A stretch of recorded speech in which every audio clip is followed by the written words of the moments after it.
Terima kasih Tuhan. Kami berikan hati kami sepenuhnya buat Engkau. Terima kasih Tuhan. Kami bersyukur kami bisa menyembah-Mu, kami bisa melayani-Mu.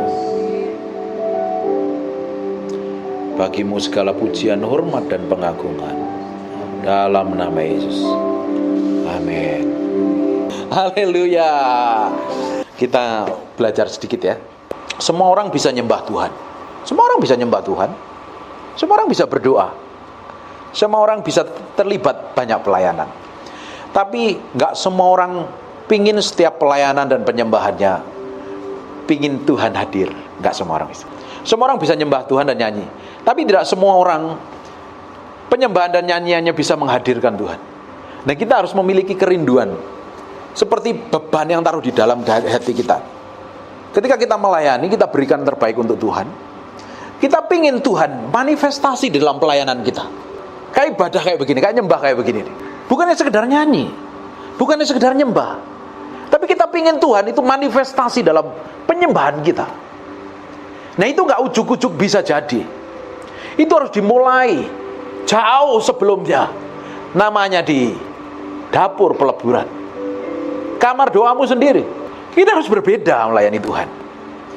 Melayani bukan pingin dilihat orang, bukan pingin dipuji orang, bukan pingin dapat pengakuan orang. Saya dipuji orang nggak terlalu pusing, dimusuhin orang juga nggak terlalu pusing. Orang nggak hargain saya juga nggak terlalu pusing. Orang saya melayani Tuhan kok. Orang senang dengar khotbah saya, puji Tuhan. Orang nggak suka ya saya sampaikan firman aja. Paling tidak nanti kalau saya dipanggil Tuhan, saya meninggalkan warisan, orang dengerin khotbah saya. Kan kita mau nyenengin Tuhan, bukan nyenengin manusia. Komitmen pelayanan di sini itu bukan dipingin lihat gembalamu, dapat jabatan, bukan. Kita beri hati kita ini sama Tuhan, untuk Tuhan. Tidak hanya berhenti sampai situ, kita pingin Tuhan manifestasi dalam pelayanan kita. Itu yang akan merubah orang. Itu yang akan membuat hadirat Tuhan waktu penyembahan itu kuat sekali. Dan ketika ada orang-orang yang datang sakit, lumpuh mungkin, buta mungkin, sakit hati, kepahitan, luka batin, karena ada hadirat Tuhan yang manifestasi, mereka dijamah Tuhan. Itu yang kita butuhkan. Kalau sekedar pelayanan, nothing. Kita butuh sesuatu yang lebih di atas rata-rata. Dan itu harus dimulai dengan mati daging, pikul salib, sangkal diri. Komitmen dengan Tuhan. Harus. Kalau jadi orang Kristen harus sungguh-sungguh. Kalau pelayanan harus sungguh-sungguh. Setelah saya dipanggil Tuhan, memutuskan untuk menjadi hamba Tuhan, saya nggak main-main. Karena saya menghidupin firman dulu, baru saya bisa khotbah. Jam doa saya berbeda dengan orang lain. Saya harus lakukan beda. Karena saya komitmen dengan Tuhan. Saya pingin yang sungguh. Saya berikan yang terbaik untuk Tuhan. Ini saya lakukan dulu. Sejak saya percaya Tuhan, saya ikut Tuhan, saya berikan semua yang terbaik yang dari hidup saya, waktu saya, semuanya lah saya berikan untuk Tuhan. Saya bukan pelayanan kemarin sore, saya pelayanan dari tahun 97 loh. Ibu kenal saya, mungkin yang lain kenal saya 2021. Loh, selama ini siapa yang kenal saya? Nggak ada yang kenal saya. Saya setia lakukanlah. Orang lihat, orang nggak lihat, orang hargai, nggak hargai, lakukan yang terbaik. Amen. Itu namanya pelayanan. Tapi kalau pelayanan ya pengen dilihat orang, dapat tepuk tangan, menunjukkan betapa kerennya kita, betapa hebatnya kita, betapa urapannya kita, berapa gedenya persembahan kita, supaya dipuji orang, nggak ada gunanya. Lakukan yang terbaik untuk Tuhan. Saya lakukan bertahun-tahun, dari tahun 97 sampai tahun 2021 saya baru dikenal orang, sampai 2020. Orang nggak kenal. Saya khotbah 1 orang, 2 orang, banyak orang nggak kenal saya, orang nggak hargai saya, nggak terlalu pusing. Saya muridin orang hargain nggak hargain, nggak pusing saya. Saya mau nyenengin Tuhan kok. Amen. Ini hati harus diberi untuk Tuhan sepenuhnya. Jangan melayani separuh-separuh, nggak ada gunanya. Buat apa? Tapi pelayanan punya motivasi yang lain untuk kepentingan kita. Gak akan ada dampaknya. Waktu kita beri hati, kita melayani di sini, urapanmu beda, dan itu harus dibangun dulu. Makanya sebelum pelayanan ini harus mati dulu, diremukkan. Namanya proses peremukan. yang harus kita alami. Kalau kita belum diremukkan, terus tiba-tiba kita kasih jabatan, kasih pelayanan, nama kita gede, akhirnya melintir hati kita ini. Tidak fokus sama Tuhan, fokusnya pada diri sendiri. Kita itu pelayanan bukan membawa orang lain fokus sama kita loh. Harus kita bawa orang lain itu fokusnya sama Yesus loh. Orang lain kita bawa kenal Yesus, semakin hari semakin diubahkan menjadi serupa dengan Yesus. Itu penting sekali, ini dasar pelayanannya. Beri yang terbaik yang kita punya miliki. Kita buka ayat ya. Yohanes pasal yang ke-12. Nggak usah buka, saya bacain aja biar fokus. 6 hari sebelum Paskah, Yesus datang ke Betania, tempat tinggal Lazarus yang dibangkitkan Yesus dari antara orang mati. Di situ diadakan perjamuan untuk dia dan Marta melayani. Sedang salah seorang yang turut makan dengan Yesus adalah Lazarus. Maka Maria mengambil setengah kati minyak narwastu murni yang mahal harganya. Katakan mahal harganya. Lalu meminyakin kaki Yesus dan menyekanya dengan rambutnya. Dan bau minyak semerbak di seluruh rumah itu. Kasih korban loh. Makanya kalau pelayanan ke gereja, jangan pingin dapat sesuatu dari gereja. Beri sesuatu sama gereja. Bukan berarti gereja butuh duitmu. Bukan berarti Tuhan juga butuh duitmu. Hatimu yang harus jadi korban. Beri korban dulu sama Tuhan. Fokusnya sama Tuhan. Mau dilihat orang, nggak dilihat orang, lakukan. Apa yang kita lakukan sembunyi-sembunyi dengan Tuhan, orang nggak lihat, orang nggak hargain, suatu hari akan di-broadcast Tuhan di depan umum dan dipromosi. Nggak perlu kita nonjolin diri untuk mempromosikan diri. Nggak perlu. Nggak perlu kita cari perhatian orang lain. Nggak perlu kita dapat penghargaan orang lain. Fokus saja sama Tuhan. Tapi ini juga harus dimatikan. Mati, ini harus mati. Kalau ini nggak mati, nggak ada keluar alir hidup yang menjamah orang. Yang keluar diri kita sendiri. Keakuan, ego, betapa aku hebat, betapa aku penuh hikmat, betapa aku pinter, betapa aku keren. Nggak ada gunanya di hadapan Tuhan. Wong kita melayani Tuhan. Tuhan lihat hati kita. Kemarin saya bilang, hati ini harus jadi korban dulu di hadapan Tuhan. Baru kita bisa terjun pelayanan. Kalau hati ini belum dikorbankan sebagai korban yang berkenan di hadapan Tuhan, kita melayani bisa melayani menipu. Kita bikin ibadah ini, acara ini, padahal hati kita hanya pengen sesuatu. Tapi kalau hati ini jadi korban dulu, waktu dikorbankan hati ini harus diremukkan. Katakan diremukkan.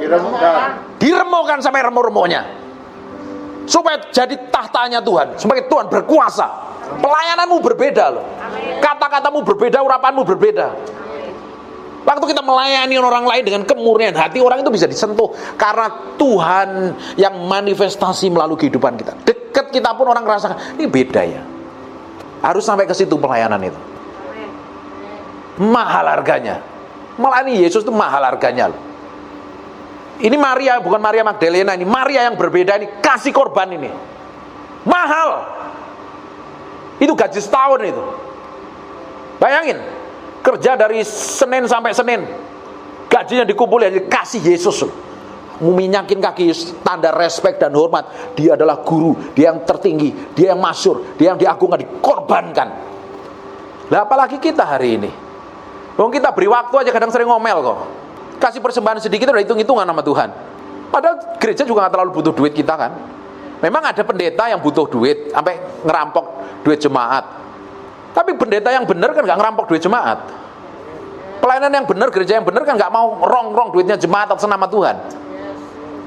Harusnya bawa hati kita jadi korban dulu di hadapan Tuhan. Kita bisa memberikan duit kita yang paling gede sekalipun untuk pelayanan. Tapi kalau hati ini gak benar di hadapan Tuhan, percuma. Ini penting ini penting nih hati ini. Ini hati ini yang tahu kita dengan Tuhan. Kan kita bisa menipu orang lain yang kelihatan rohani.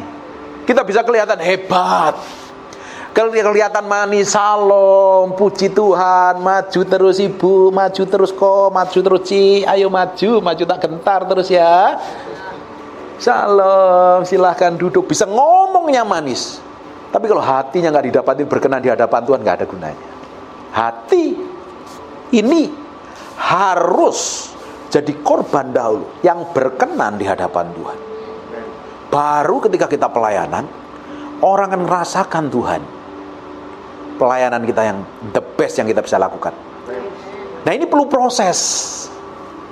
Untuk hati ini dimurnikan itu perlu proses, nggak langsung bim salah bim jadi, nggak ada, by proses, step by step dimatikannya. Dan kita harus meresponnya dengan benar, memiliki sikap hati yang benar. Ketika Tuhan mulai remukkan, ketika Tuhan mulai proses, nikmatin aja itu, nggak usah komplain. Makanya kalau ada pelayanan tukang gegeran satu dengan yang lain, belum mati, harus dimatikan. Yes. Kalau ada pelayanan masih gampang tersinggung, belum mati, harus mati. Yes. Orang mati itu nggak bereaksi apa-apa. Orang tuduh, orang fitnah. Lah kita ngelihat ada orang mati, terus bangkit berdiri, kan kita kabur. Lo katanya mati bersama Kristus, tapi kok jerit-jeritan, marah, tersinggung, nggak terima, ngawur kamu. Kita harus hidup sungguh-sungguh belar ngikut Tuhan. Itu mati daging, pikul salib, sangkal diri loh. Yes. Kita akan lihat tahun depan dipromosi Tuhan. Amin. Diberkati Tuhan. Amin. Amin. Mati artinya tidak bereaksi apa-apa. Diem, katakan diem. Yeah. Kebanyakan kita kalau lagi diremuin Tuhan teriak-teriakan, belum mati itu. Orang kan pasti kan nggak semua orang ini kan cocok satu dengan yang lain kan. Kadang ngomongnya ketus, ditegur nggak terima, marah, dinasihatin ngamuk. Suami istri paling sering itu. Harus diam, bereaksi. Ketika lagi diproses, lihat gara-gara kamu, stop. Kebanyakan kita ngelihat kelemahan orang lain ketika diproses. Sekarang lihat ke dalam, Tuhan mau apa? Apa yang kau mau ambil hari ini? Ngerti nggak? Hidupmu berubah. Amin. Responnya berubah. Amin. Tapi jangan contoh Saul. Ketika bikin kesalahan nggak bertobat dia, bela diri, harga dirinya. Nanti rakyatku gimana? Harga diriku gimana? Jatah yang harus dia terima diambil Tuhan. Hanya karena nggak taat loh. Tapi nggak mau bertobat. Daud bikin dosa lebih parah, membunuh orang, istrinya ditidurin. Itu kan jahat banget. Bagaimana mungkin orang kayak begini? Di Kisah Para Rasul dipromosi Tuhan menjadi orang yang paling dikasihin Tuhan. Karena ketika diproses dia nangis sama Tuhan, jangan ambil rohmu daripadaku. Koreksi yang di dalam ini. Kebanyakan kita ngoreksi orang lain. Suami istri paling sering, gara-gara kamu, malu, mancengkong lu, Pak Cokong, Pak Kong, alah sobois. Ribut-ribut, orang tua di bawah-bawah lu buat apa? Ditegur marah, nggak terima. Kayak sok rohani, sok suci sendiri, memang pintar. Dia siapa? Kalau kita masih bereaksi seperti itu, belum mati. Harus mati. Orang mati itu diem. Loh Tuhan apa? Neh Tuhan, kok aku diperhadapkan gini? Kok mau apa lagi ini Tuhan? Wis aku tak nyerah aja. Nanti dengan mudah Tuhan ubah hati kita. Ketika Tuhan mulai ubah kita, kita biasa diterapkan, umat yang ku bentuk akan memberitakan kemasuranku. Bukan ngomongnya, memberitakan kemasuran di hidupmu. Punya otoritas, kata-katamu punya kuasa, doamu punya pengurapan, penyembahanmu punya pengurapan. Nah ini yang menghasilkan suatu kebangunan rohani, kegerakan yang besar. Ya, kemarin saya bilang kan, Allah itu ada di mana-mana, omnipresent. Yang omnipresent tidak akan bikin apa-apa.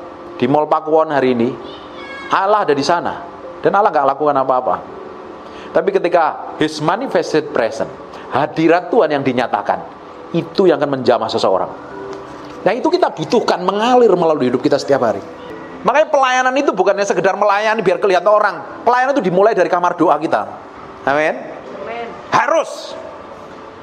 Pingin belajar mati daging, pikul salib, sangkal, pingin dipromosi, dimulai dengan kamar doa. Ini memulai pelayanannya bukan langsung. Ini dimulai nangis dulu, bangun lututnya sama Tuhan.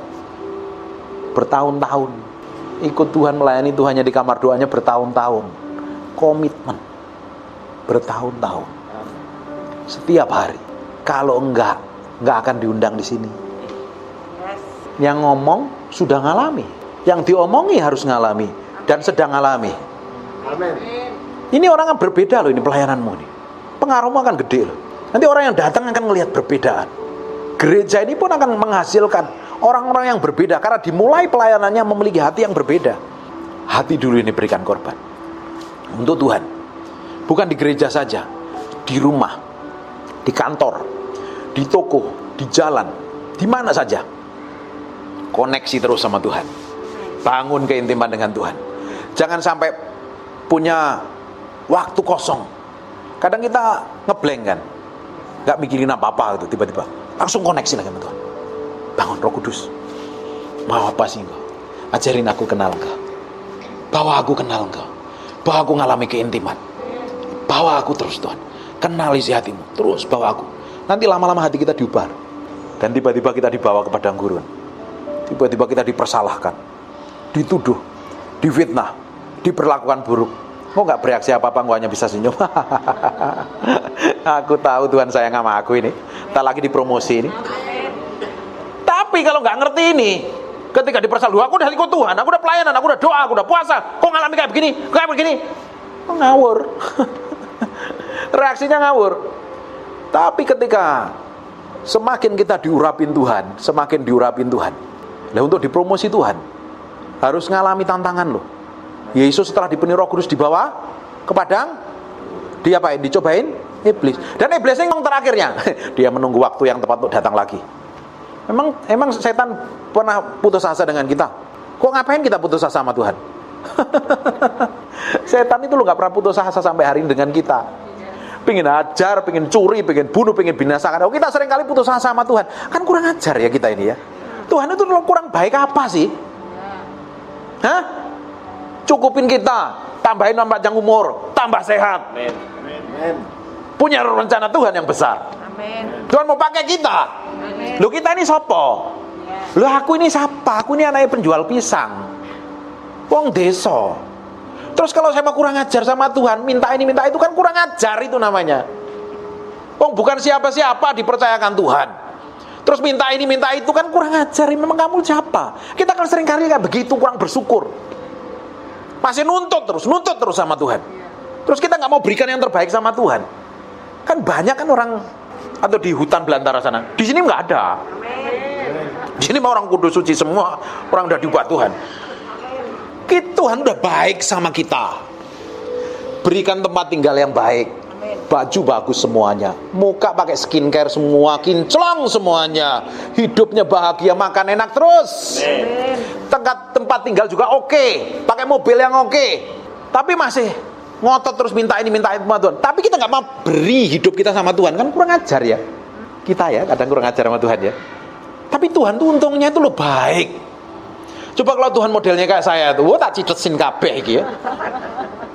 Tahu untungnya Tuhan baik tuh ya. Kata panjang sabar, Allah itu panjang sabar, tahu bahasa Inggrisnya apa? Long suffering. Tuhan itu baik, sabar sama kita.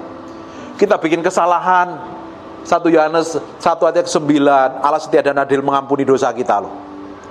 Sudah sampai situ, setelah diampuni, nggak berhenti sampai situ.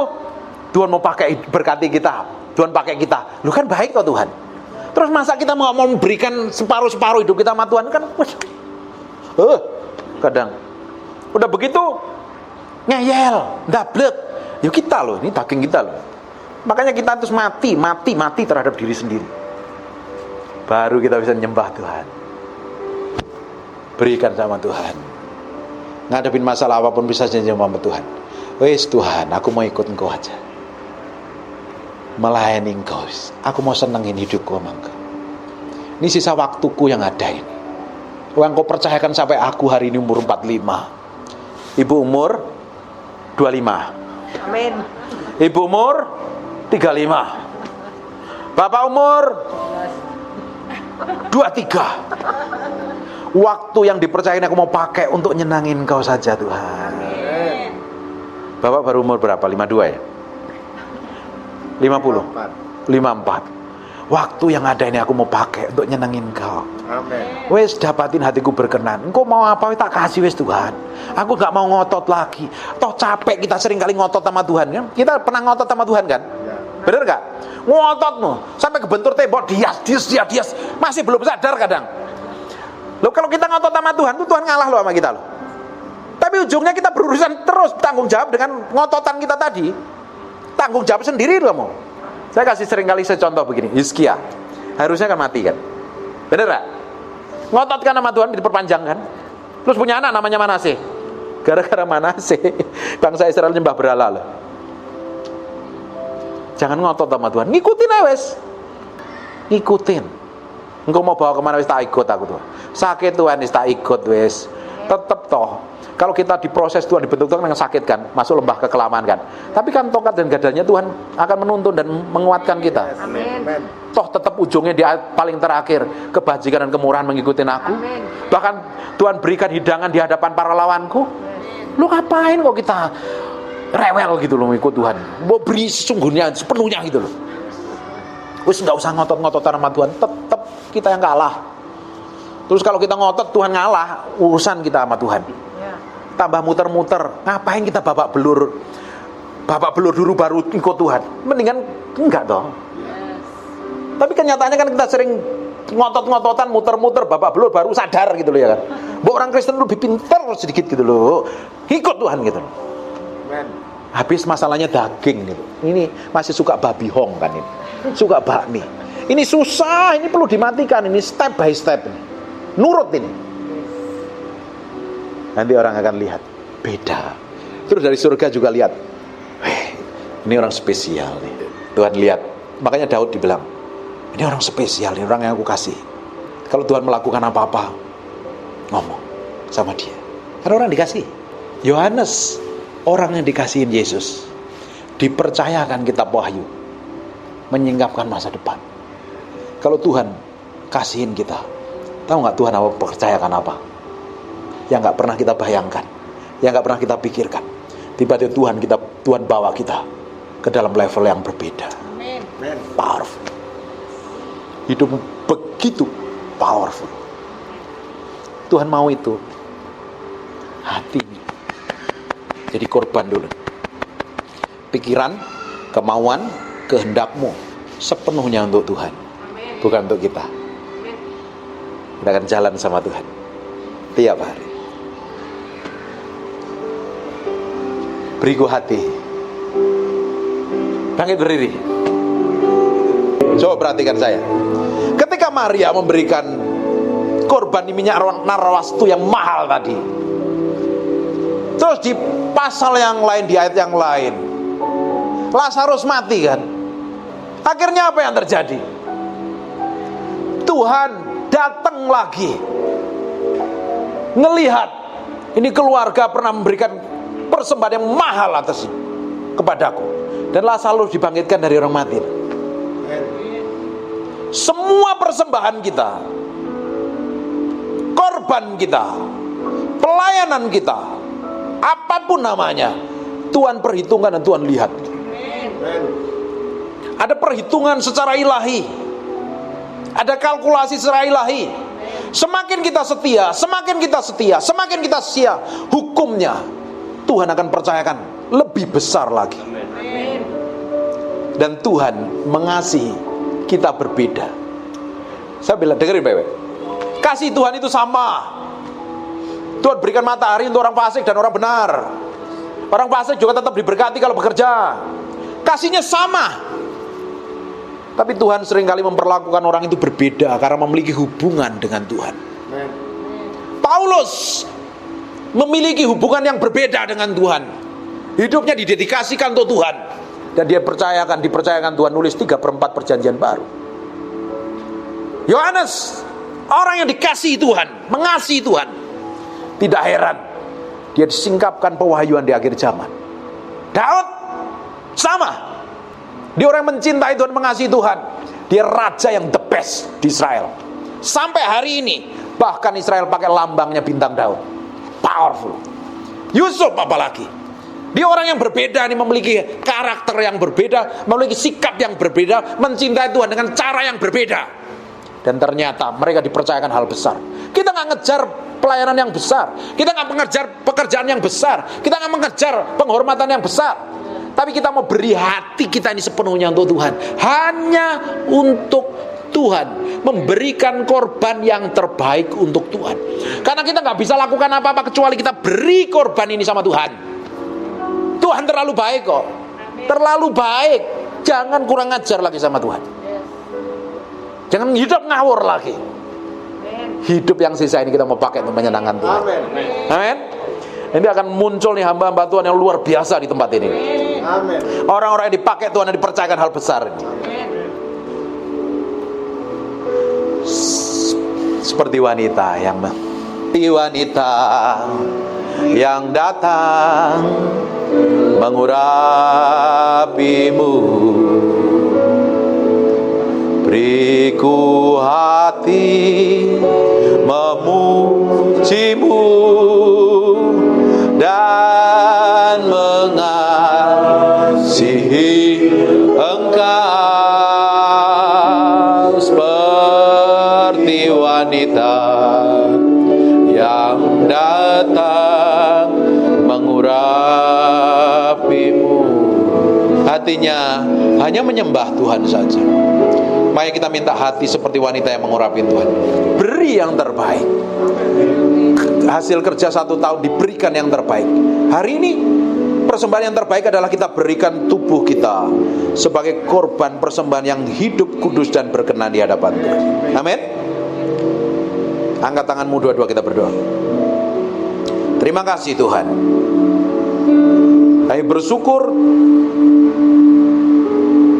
buat kasih setiamu. Engkau baik, Engkau baik, Engkau baik. Engkau terlalu baik buat kami Tuhan. Kami mau berikan hidup kami untuk menyenangkan-Mu, untuk menyenangkan Engkau. Kami bawa hati kami sepenuhnya mencintai-Mu dan mengasihi-Mu, lebih dari apapun di muka bumi.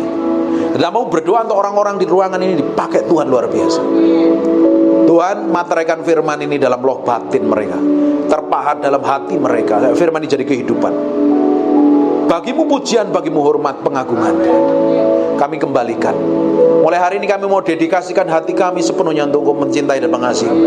Kami berikan sepenuhnya untuk melayani Engkau, menyenangkan hati-Mu Tuhan. Kami mau melayani Engkau secara pribadi di kamar doa kami.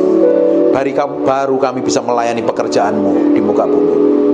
Berikan kemampuan, kekuatan, dan sampai garis akhir Kau dapati menjadi orang yang berkenan menyenangkan hati-Mu. Dalam nama Yesus yang diberkati Tuhan, katakan God bless you.